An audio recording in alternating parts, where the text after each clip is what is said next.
วัสดีค่ะน้องๆกลับมาพบกับ Channel Art with Bill อีกแล้วนะคะวันนี้นะคะพี่บิวเนี่ยจะมาสอนน้องๆเปลี่ยนดินสอธรรมดานะคะให้กลายเป็นดินสอสุดคิ้วกันค่ะน้องๆสามารถเอาไอเดียในวันนี้นะคะไปทำเป็นของขวัญให้เพื่อนหรือว่าจะทำเป็นไอเทมน่ารักสำหรับไปโรงเรียนก็ได้ค่ะไปรับชมกันเลยสำหรับสิ่งแรกที่เราต้องเตรียมนะคะก็จะมีอันนี้ค่ะดินสอค่ะดินเบาสีต่างๆและอุปกรณ์การปั้นนะคะ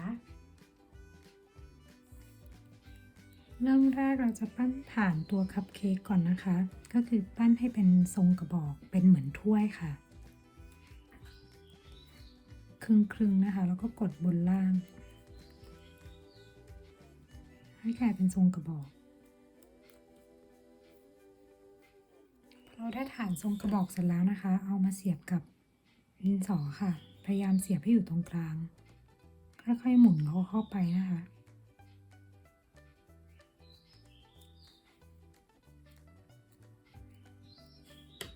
ครึ่งนิดหน่อยหลังจากได้ฐานนะคะเราจะมาทำตัวครีมข้างบนกันค่ะ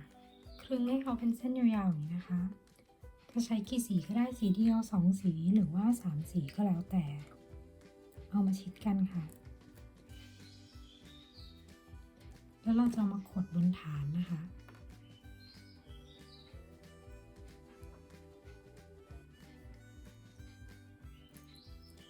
ขดให้เขาใหญ่กว่าฐานนิดนึง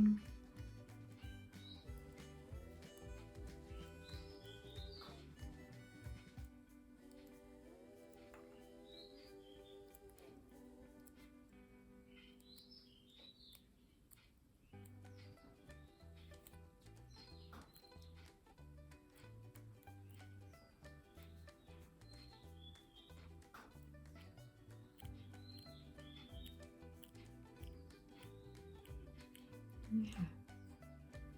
อันนี้เราจะใส่เป็นชื่อนะคะ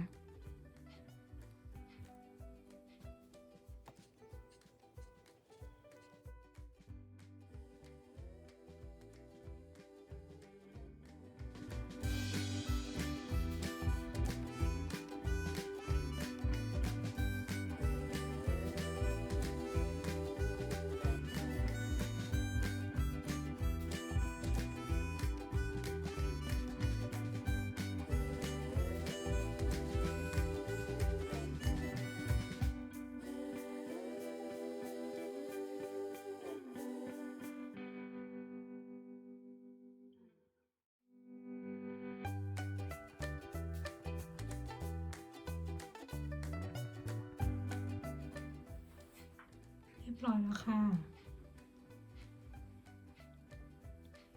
นี่ค่ะผลงานที่พี่บิวทำเสร็จแล้วนะคะจะมีหลายแบบเลยมีทั้งใส่ชื่อก็มีนะคะหรือจะเป็นแบบไม่ใส่ชื่อหรือน้องๆนะคะอาจจะปั้นเป็นตัวอื่นเป็นตุ๊กตาตัวอื่นนี้ค่ะดัดแปลงนะคะทำให้ดินสอของเราน่ารักแหวกแนวขึ้นก็ได้นะคะ